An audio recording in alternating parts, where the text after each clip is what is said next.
Hello, I'm Robin Vincent and welcome to the September edition of Molten Music Monthly.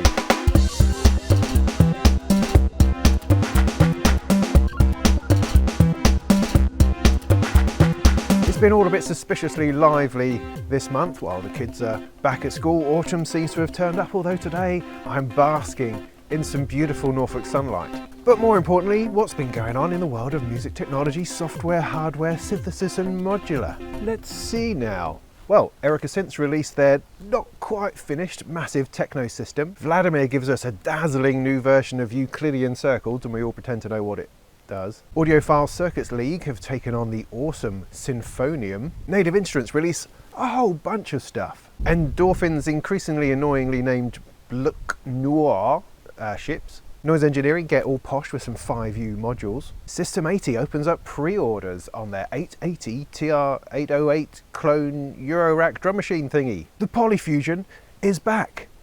What's a Polyfusion? Make noise add a third dimension to the Rene. Expressive E gives us a value addition wobbly block. Analogue Solutions Generator is ready to generate. Elephant hits version 1.3 with the ultimate dial update. Voltage Modular gets released, and we try to remember why we cared about the Teenage Engineering OPZ.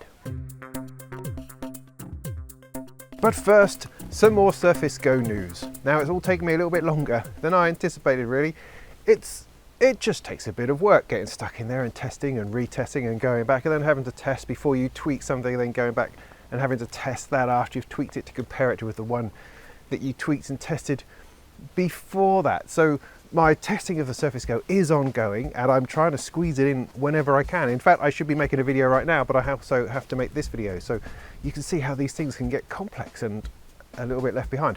But I have done the testing on Windows 10S mode, and you'll find a video of that in the channel, and that was very interesting. It brought up some highlights about the potential of the power of the Surface Go, and also how Windows 10S is actually probably a bit crap for us musicians. So I'm now moving on to full fat Windows to see what that will bring, and also discovering that full fat Windows is absolutely no different to Windows 10S, except you can do more stuff. But as far as the installation is concerned, all you do is press a button and a couple of seconds later, oh, you're in normal Windows again. So it's not as if there's some kind of streamlined installed version or some kind of different sort of build. It's purely a switch which turns off inside the head of Windows. And so really we're probably expecting very similar performance. Although of course now we have access to desktop software, to proper DAWs, to plugins, to ASIO drivers, to proper MIDI controllers. All that sort of jazz is now going to work properly, so it should give us an interesting time. I'm not going to do all the testing all at once in some kind of massive video. I'm going to try to sort of break it up a bit. So at the moment I'm working on a video that just tackles how the Surface Go works initially with Pro Tools, with Cubase and Ableton Live. Just those three to start with, see how that goes, and then see if I can make it any better with a bit of tweaking and a bit of background shenanigans to see if I can get it to its optimum place. But overall, at the moment, the reports I've had from other people and with my own testing, it's looking like it could work all right. It's not a massively powered system, of course not, but you could sort of see it as being the equivalent of an iPad, but one that runs desktop software. And that's pretty groovy. So coming up, I will be doing videos on running VST instruments and effects plugins and different DAWs, all the ones that people have asked for. I will try my best to test out on it and do little videos on in sort of little compilations. I'll do a bunch on guitar effect usage, on live performance. I've got a little Machine Micro Mark III that I'm going to plug into it and see if I can get Machine running. That sort of stuff. So we should overall at the end of it have a really good idea of what it could potentially be capable of, and if that's of any use to you whatsoever. We've been quite excited about the Synths Techno System ever since we saw it at Superbooth. I mean, I know that the idea behind modular synthesis is supposed to be a very open format. It has limitless potential, countless possibilities of modules and patching and rearranging, and you kind of develop this enormous synthesizer that evolves forever over time. But perhaps every now and again it's really good to get intentional, and that's what the Techno System is all about. It's a bunch of modules designed for this system to run together with a drum computer, a bunch of drum modules, a bassline synth, some effects, some mixing, and it just bangs out kind of techno-esque type music. Well, of course you can use it for whatever genre you like, but you know, what it's going to be great at is kicking out massive drum patterns and bass lines and everyone just going crazy for it. And I really like that. I mean, I love the open nature of Modular, but I also like the idea of doing something on purpose. So you could stick down 4,000 euros, however much it costs, and pick up this Techno System, slap it down, start patching and start making music. I mean, that's great. I mean, it's a £4,000 synth, I suppose, or is it a £4,000 drum machine and mono synth? But that's modular, isn't it? It costs, don't it? And you're paying for that level of versatility. But I just really like the way that Erica Synths have put this together. You know, the look, the combination, the sound, yeah, all of that stuff can be enormously helpful to people who are trying to navigate their way through Modular and don't really have a clue where to start or how to put something together for a reason. And this is definitely there for a reason, and that's what I like about it. And I hope that some other manufacturers see it as a really positive way of putting across a complete system, rather than just a case full of all of your modules, but actually think about what's going into that case, the sort of music or genres or area it could be pointed at, and then just make it awesome. There's only one snag at the moment, which is the sample drum, for one reason or another, isn't quite ready. So they have released the entire Techno System without the sample drum module. So you'll have a bit of a gap in your case. But it should be along soon, I'm sure. I'm sure they're just ironing out the details or whatever, because I think that's quite a vital, versatile sound source within that system that gives it that extra dimension of tonal quality and sound and bits and bobs. So it's a shame that it's not there, but I'm sure it will be coming along. Euclidean Circles is this dazzling array of 3 LED circles that you see glowing on everybody's rig. These are all handmade by the awesome Vladimir Pantelic, and it is essentially a trigger sequencer. There's 6 channels of trigger sequencing. Each circle represents 2 channels, and you dial in one of these Euclidean patterns. These patterns are based upon algorithms first described by Euclid, I think, or was it DivKid? I'm not sure, at about 300 BC, apparently. It's just a circle of LEDs. You turn a knob and different lights light up for different reasons, I suspect. But anyway, so you can use it to create awesome polyrhythmic kind of rhythms and patterns and stuff, infecting your entire rack. The new version 2 allows you to manually edit the steps. So this means you can actually move away from the algorithm, fight against the algorithm, push yourself into freedom and get away from this ancient method of rhythm generation and just stick your own triggers in, which is cool. It also has an F button, which selects the most common or your favorite function, like next pattern or reset or go again or anything. You also use it as a tap tempo, apparently. And there's been a lot of behind the scenes sort of shenanigans, and he's preparing it to be able to receive and update firmware easier so you can add more features in the future. There's also now an optional switch panel which allows you just to mute the 6 channels, which I think is awesome because you've got all these triggers coming out and you are going to want to turn a load off and turn a load back on again in performance kind of situation. So I think that's a really useful additional module. So yeah, Euclidean Circles, it's a bright and dazzling and phenomenally useful module that everyone should probably have. I need to get around to getting one of these days. The Sinfonion is an awesomely musical module invented by Matthias Kettner. It's like a massive quantizer, sort of chord generating harmonizer and note manipulator.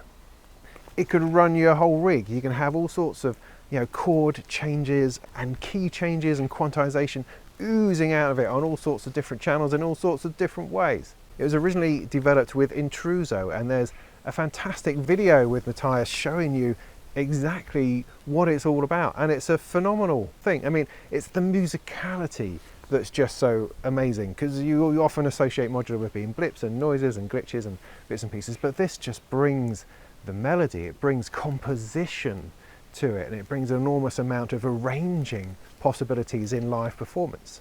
And it seems like an ideal fit for Instruo because of their Harmonic processor and the sort of emphasis that they also put on musicality. But for one reason or another, it was sort of not meant to be, and the development has kind of stalled and it wasn't really getting anywhere, and so it's been taken over or taken on or lent to or borrowed by, who knows. In any case, Audiophile Circuits League have taken it on and have now pushed it forward to complete its production cycle. So it now has a release date of early next year, and they are refining it and putting it together and preparing it for release.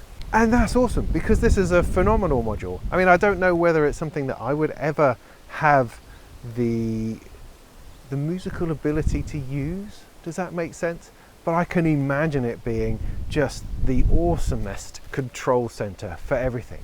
To be able to shift keys and move musical bits and pieces around your rig just seems amazing, and something which is often out of reach. I mean, the amount of effort you have to go to try to send voltage to a quantizer to change key, or to try to change a chord from this to this, you know, it's difficult. It's something you have to learn and step your way through. But this is the sort of module that could just really make that kind of arrangement and composition in modular so much easier.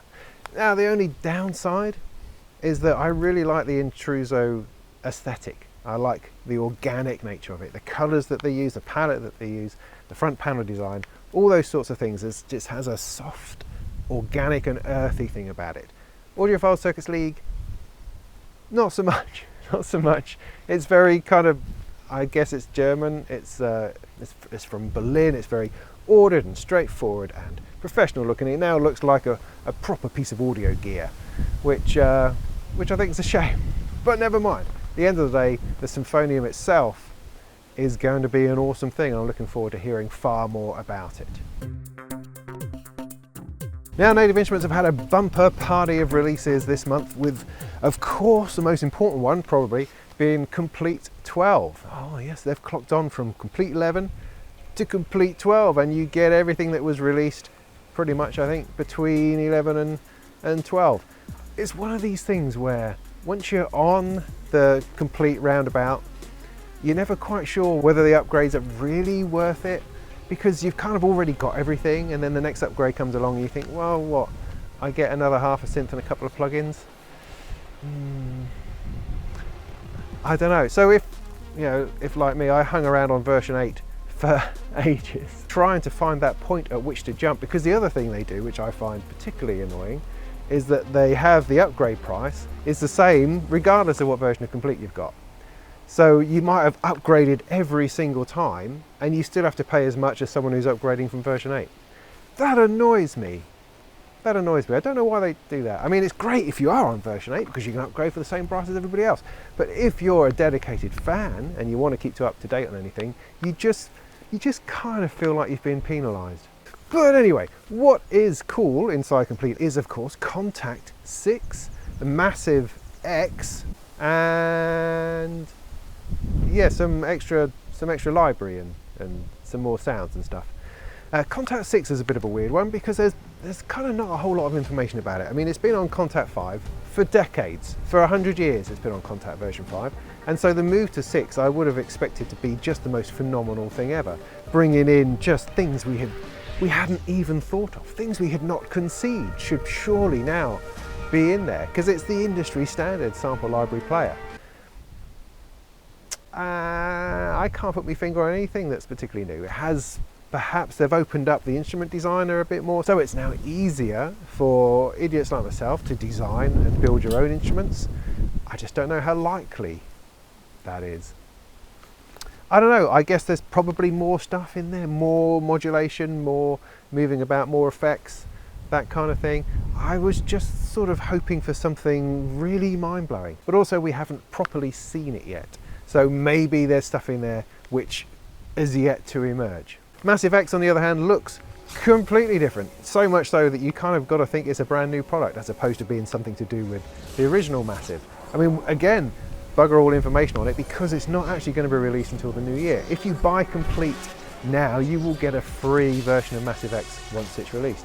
But from the little sound demos we've had and the glimpses at the GUI, it looks flipping amazing. So, you know, that could be very, very awesome indeed. And also, they've released a new version of Komplete, because if Komplete Ultimate isn't enough for you, there's now Komplete Ultimate Collector's Edition. And that sort of ups the gigabyte count by plenty and takes you from 20 expansions to 50 expansions and all the pro versions of the string instruments and stuff that's in there. So, you know, it's like Ultimate plus, Infinity plus one, I don't know. But the most important thing is that you still do get your $25 e-voucher in the box, which, you know, when you have Ultimate Collector's Edition of everything, is really, really important. They did release some other bits and pieces as well, a new range of little value keyboards, but also the Machine Micro Mark III, which is the little weeny one. It hasn't got any of those posh screens on it or anything. It's just a bunch of pads and a few buttons and a slider for running the machine software. And I think that looks pretty groovy. And I have one. They've given me one to review, so I'm going to be doing that soon, making videos about that, seeing how that runs. I'm also going to see how well it runs with the Surface Go, because I think that could be a really good little combination. So lots more goodies to come. The annoyingly named Black Noir has arrived. Yes, it's shipped, and lovely people have them already throbbing away and banging away inside their Euroracks. It's a great box. I really like it. You've got 7 drum sounds feeding into 5 channels through 8 effects, wrapped itself around some kind of filthy throttling and flapping filter, and is definitely the usually colourful Endorphin embracing the darkness. I mean, you should read the manual, which you can get online. It's quite hilarious how far they've gone down this dark path, because everything is full of dark metaphors. Darkness this, and paths into darkness and deepness and blackness. And yeah, I think they're really enjoying themselves having something other than their bright oranges and yellows that usually infect all of their modules.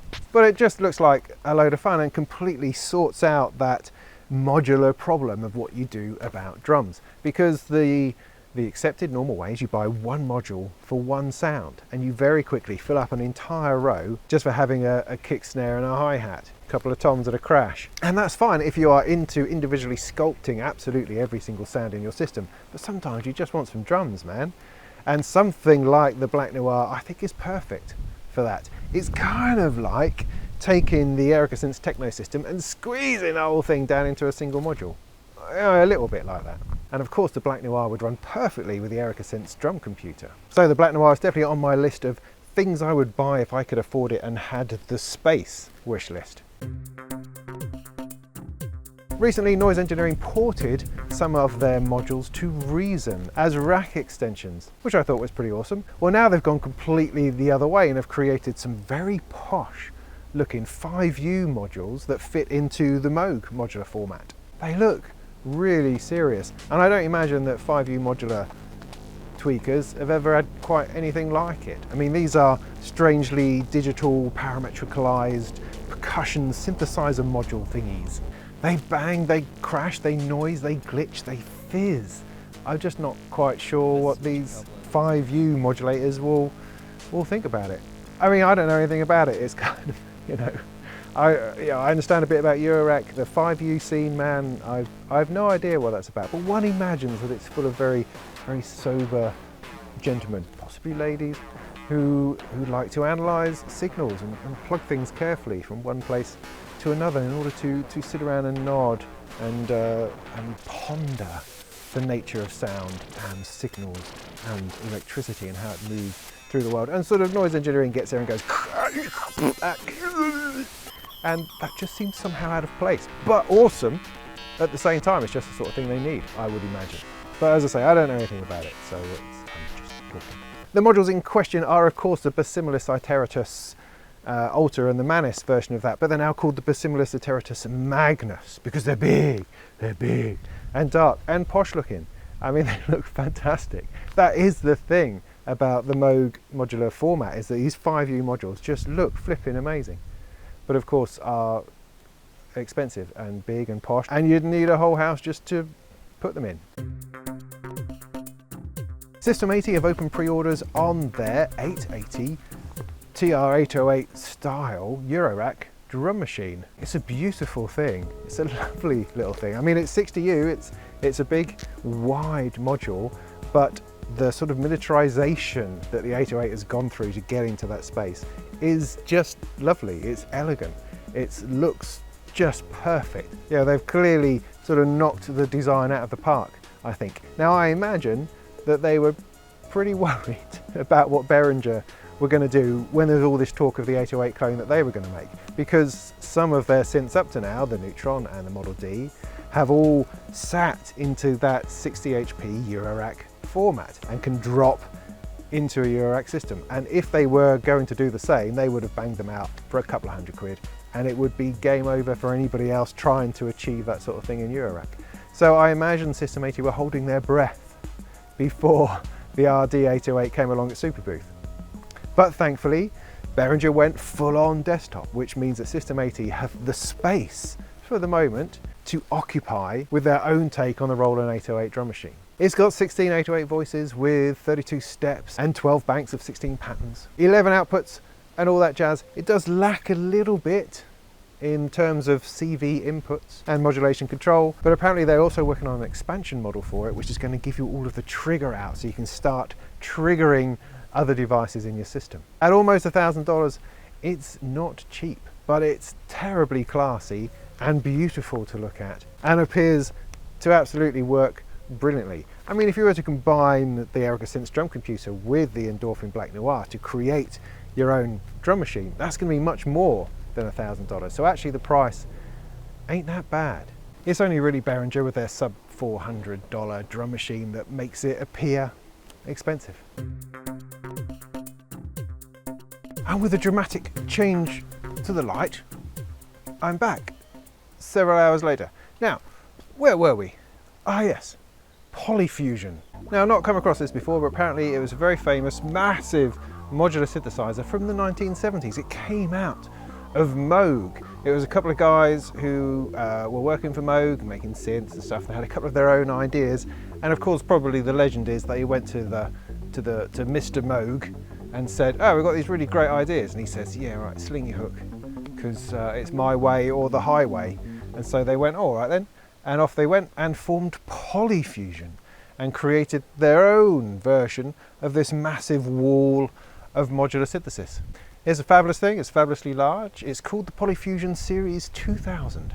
And apparently the guy from Toto took one all the way around the world. But they stopped making them in something like the early 1980s. Now, they're back. The guy who invented it all, Ron Folkman, he's now 74 and is just giddy with delight at the idea of remaking some of these modular synths. Now they're all over Knobcom with the big thing on demo, and these other people who are talking about distribution and put them together, and lots of ideas about modular into the future and moving forward and what they can do. And the idea, as far as I can grasp it, is that they're going to start off by making some more of the Series 2000 in order to sort of service the existing users that are out there who need them replaced or updated and that kind of thing. And then they're going to start developing a Series 3000, which will take that technology, that sound that they developed, and kind of reduce it down in size and complexity to a more manageable kind of rig. Not Eurorack though, no, they don't seem to be interested in that sort of size things. They're keeping their format, which I think is 4U in size. I'll have to check that. But when they talk about making it more compact, they're talking about making smaller modules within that framework. So a 1U module, a 2U module, 3U modules, that sort of thing. So you have smaller building blocks that are not necessarily the same height, but fit into that larger system. Yeah, interesting idea. Now the biggest problem they have is with the name, because Polyfusion have gone on to become an electrical systems manufacturer that doesn't really have anything to do with synthesizers whatsoever, and currently there are a couple of different parties pulling at the name in order to bring this system back. And it all sounds, of course, hideously complicated and silly to me, but what we do know is that the original guy has got together a couple of other guys and they're trying to bring this thing back. I mean, it could be amazing. I imagine it's going to be extraordinarily expensive and probably out of reach for most of us. And there's also talk of a monosynth and other bits and pieces using the name and using that sound. I found it really interesting that the Polyfusion font looks very much like the one Sequential Circuits use. Apparently that's purely coincidental. But it's all very interesting, sounds really expensive, and if it's anything like Oberheim, we're probably never ever going to see anything. Those lovely people at Make Noise have added a third dimension to their very groovy and popular Rene sequencer. It's a Cartesian sequencer. Apparently it's named after the Rene Descartes and now works in 3 dimensions. No longer does it just go side to side and up and down, it also goes in and out. And this is represented by the pulsing and changing of colour of those little sort of coppery paddy bits. Because it's a weird thing, the Rene, you've got these paddy bits over here and you've got the knobs over here. And they're probably related in some way or other in that kind of make noise, unexplainable and badly labelled kind of fashion. So what is a Cartesian sequencer? Well, a Cartesian system specifies each point uniquely in a plane by a pair of coordinates that assigned distances to the point from 2 fixed perpendicular lines, measured in the same unit of length. There you go, thank you Rene. Now of course, the word Rene, for me at least, just conjures up images of Gordon Kay and Allo Allo, the fabulous 1980s French Resistance sitcom. But that's probably just me. But like all make noise stuff, it's completely bonkers, it's completely amazing. It will sit there and appear in everybody's racks and it will be doing sequencing kind of all over the place. Expressive E have taken pity on the computer musician and have released one of their wobbly blocks called the Touche, a lot of French in this month's Music Monthly, the Touche SE, which is a USB version of, as I say, their wobbly block controller thing. It looks like a sustain pedal or something from an organ that sits on the desk and you wobble it with your hand. You wobble it forward and back and you look like you should be treading on it, but you're not, you wobble it with your hand. Because the original one, apparently, although I'd never realised this, actually had control voltage, you know, CVs and gate outputs as well as MIDI output all built into the unit itself, as well as being made from a lovely and probably very rare type of hardwood. The new one, the Touche SE, is made from plastic or some kind of polymer, I imagine. And so it's cheaper and fruity and just plugs in via USB and allows you complete expressive control over your virtual instruments. Now it's one of the more interestingly designed peripheral MIDI controllers, I think. I mean, beyond the keyboard, beyond Rolly, there's very few controllers I find that really, you know, capture anything more than you can't already do with a regular keyboard and a modulation wheel. But this, yeah, I can see it because it's there, because it's not requiring a massive amount of effort, and you do have these various dimensions of shift. And certainly seeing the demos and the way they strum things and tap things, yeah, interesting thing. I'd really like to have a go one of these days. But the basic idea is that you map whatever directions and tapping and movement from this thing to parameters within your software. It also comes with a software virtual synthesizer thing, a bit like the Equator for Rolly. This is their own software synth that incorporates and makes best use of the Touche. So yeah, a cheaper wobbly block. How nice. Now we saw this at Superbooth and I was immediately taken with it. It seems just like the most awesome desktop sequencer you can possibly imagine. The main reason for me and what really excites me about it is that it's all laid out. It's all there. All the knobs pointing to the right places all the time. On the desktop, there. Because I tend to get annoyed very quickly by hardware sequencers because they tend to hide stuff behind themselves. So one slider or a knob which is pitched then suddenly becomes something else, which means it's no longer pitched, and you can never really retain that visual representation of what on earth it is that's being sequenced. The Analogue Solutions Generator, I think, tends to deal with that, and it deals with it just by having 3 rows of 16 knobs, because you've got 3 channels of sequencing going on, CV or note sequencing, and you set those knobs to what you want those notes and that voltage to be, and it lights up as it goes along because it also incorporates a gate sequencer, but that's based within the light in the knob, so those things light up or don't light up. I don't know if I'm explaining this very well, but it has this pattern generation thing going on and all sorts of other lovely things which are all just laid out in front of you. It has this voltage generator section at the bottom, these triangles, which we're trying to get to grips with, which can swap patterns, they can change key, they can transpose things up and down. They're also pressure sensitive, so they can just generate voltage which you can feed into whatever you like. So it's got a few functions in there, as well as pattern generation, where you turn a couple of knobs to create these patterns. I guess that's potentially using algorithms like Euclidean, or maybe even back to good old Rene Descartes. I don't know, I haven't got into it that deeply yet. Now, that's rumoured that I might be able to get hold of one for review, which is very exciting. So that's a possibility that I'm putting out there. And so I'm very much looking forward to getting a proper in-depth go, because my life seems to be about sequencers at the moment. That seems to be where I'm heading, which is good, because it's something that I really want to grasp and master, because I don't think it's an area that I've really got a handle on yet in modular, and that is definitely going to be the next thing I'm going to nail down.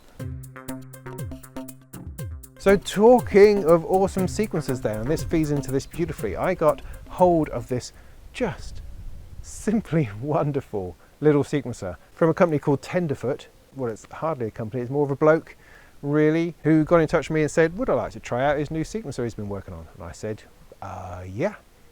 So he sent me one, and it's just brilliant. It's just brilliant. I mean, I plan to do a proper full review of it, but just to give you a flavour, it's beautiful. I never knew, no, I did know sequencing. This is how, for me, this is how sequencing should have been, and I've struggled to find it in Eurorack. It's always too multifunctional, always too fully featured, when all I really wanted was something simple that makes notes, you know, that makes notes that are there and that stay there. They don't become something else. It's not like you have to hold a button and turn one knob, press another button, turn one knob.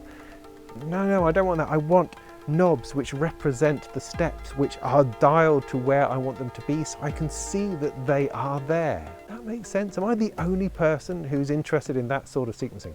I mean, maybe it comes from the first proper modular sequencer I used, which was a Moog sequencer for a Moog Modular back when I was at university. And that's all it was. You had a bunch of knobs and you turned them to the pitch that you wanted, and it played those notes. And I've struggled to find anything like that. I mean, I've got a Variegate 4 Plus, which has those wonderful sliders, which does seem to indicate pitch at some point, but then as soon as you want to change gates or you want to change scale or something else, then those are all out of whack.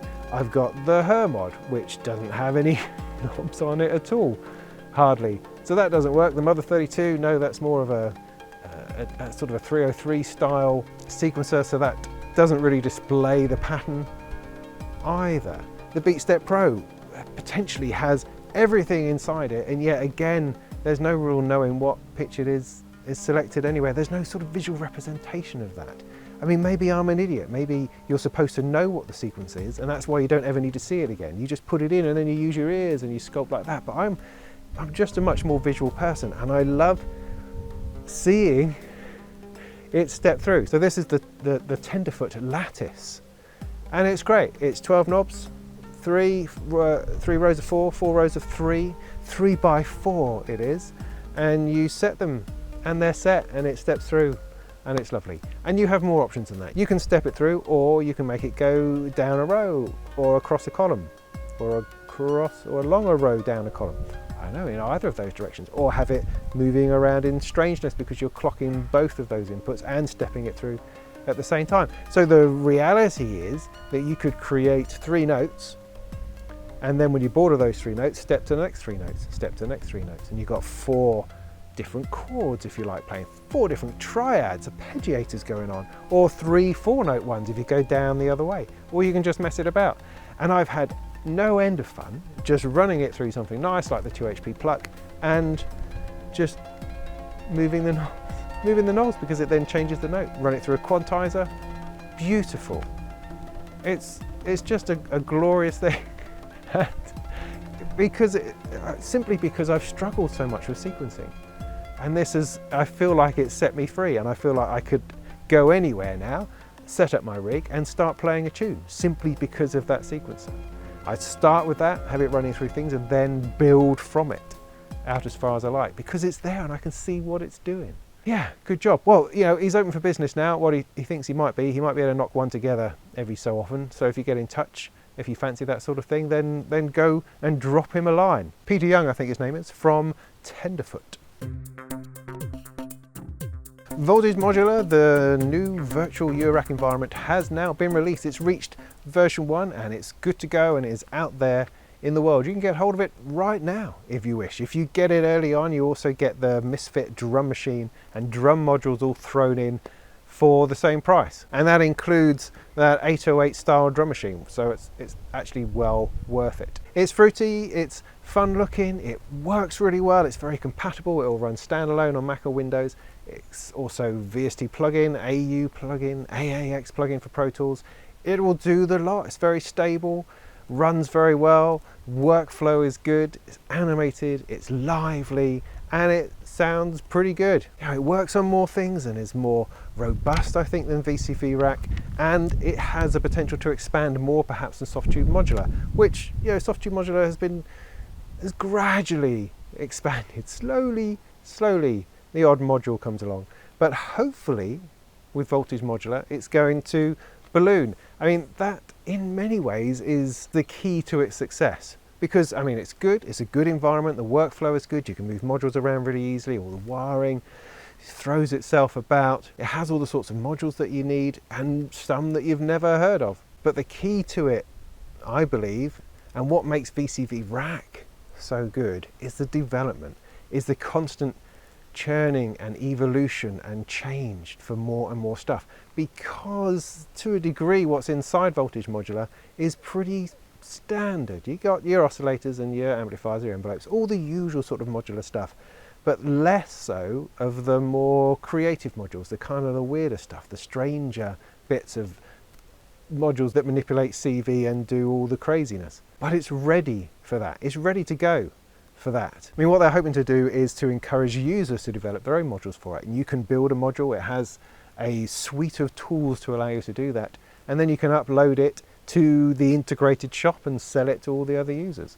It's a really nice idea if people get on board with it. I mean, at the moment the only third-party manufacturer getting involved is PSP Audio, and they've produced a whole bunch of really nice looking effects modules, and that's awesome, that's a great start, but it's not really enough. They need more stuff in there. They need a flow of new modules coming in all the time, I think. But as it is, it's pretty awesome, and I'd highly recommend going and getting a go. I've done a couple of videos on it and I hope to do some more now that version 1 is out. And particularly check out the video I did on connecting it to a larger system, because they have some CV to MIDI modules within Voltage Modular that you can use to route the stuff you're doing here out to control other things. And that's really interesting and surprisingly easy. And that was also largely my fault, because I asked about it when I was beta testing it and they said, yeah, all right, we'll do that.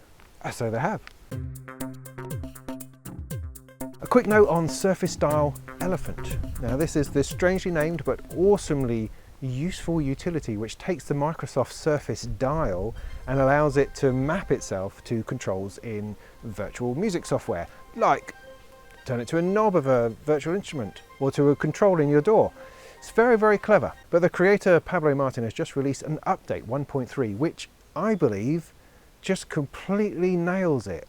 I mean, what was already a really great little app, it felt just a tiny bit clumsy because you had to click and hold with a mouse on the control you wanted to control and then turn the knob. I mean, it worked and it was fabulous, and it was the most that the Surface Dial has ever been able to do before.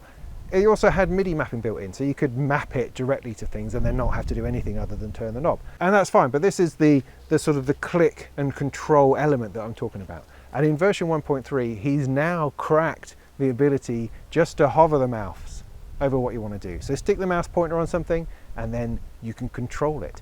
Or even better, if you have a touchscreen like you would on a Surface, you just touch the control and then you're controlling it. Just touch where you want to control and then turn the knob.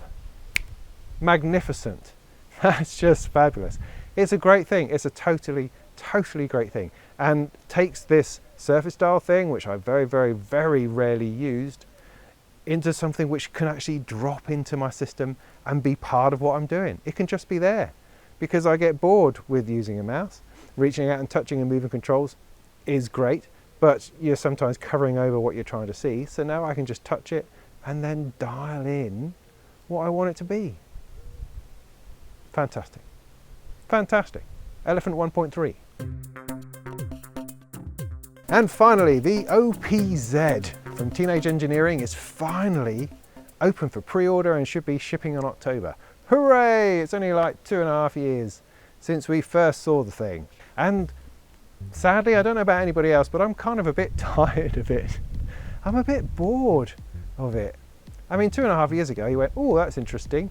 But now we've just seen it sit there, this tiny weeny slab of grey with grey buttons and a couple of weird sort of circular things that look like they need to be operated by a screwdriver.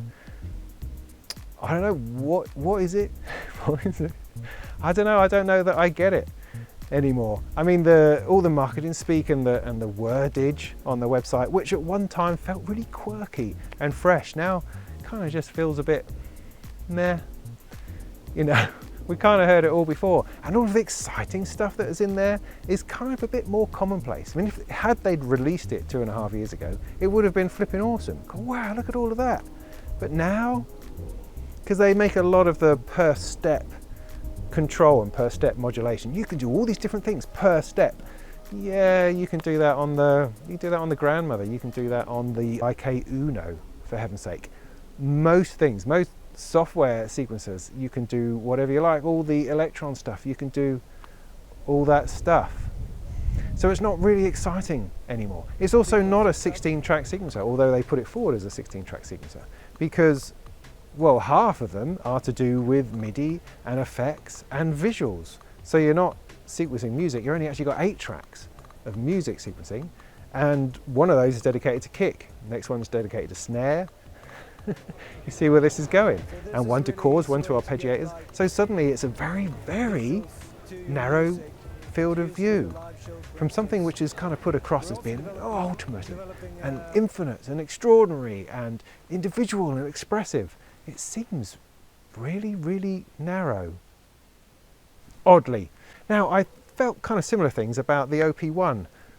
You know, it was small and toy-like and looked kind of a bit weird and crappy, but then I actually got a go on one and discovered that it's really actually very good. The workflow is very interesting and very easy, and it does pull you in, and that screen is just absolutely gorgeous. And so they took the screen out of the OPZ and they've replaced it with sort of blankness. But you can get the screen back by plugging in your iPhone, because we've all got iPhones, right? We've all got them just, you know, knocking around the place, so we can just plug those in. So rather than having a nice display, you can use your iPhone or your iPad. Oh, okay, that's all right.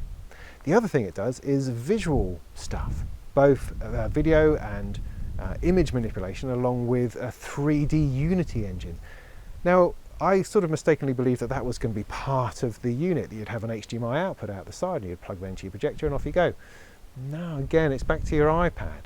So it's only really controlling an app that's running an engine on your iPad, as opposed to being something that's really built in. So it's just all of these things make me go, well, I just don't know that I'm interested anymore. I mean, I am interested, of course, because it's cool music technology, and there'll be a lot of people out there, a lot of kids out with beards going, oh yeah, the OPZ, that's exactly what I need, man. You know, because I can fly around the world and still make music, as opposed to watch movies like normal people. I don't know. I mean, it's small enough to fit in your pocket. It's about the size of a calculator and looks like something that Casio would make. But it could be awesome. You know, apparently the first run is already sold out, so there's plenty of people out there who believe it to be awesome. But I'm kind of putting it over to that side of stuff that I don't really get, you know, until perhaps I get an opportunity to be shown something different. I don't know. I'm pretty sure that you will set me straight in the comments. So that'll do.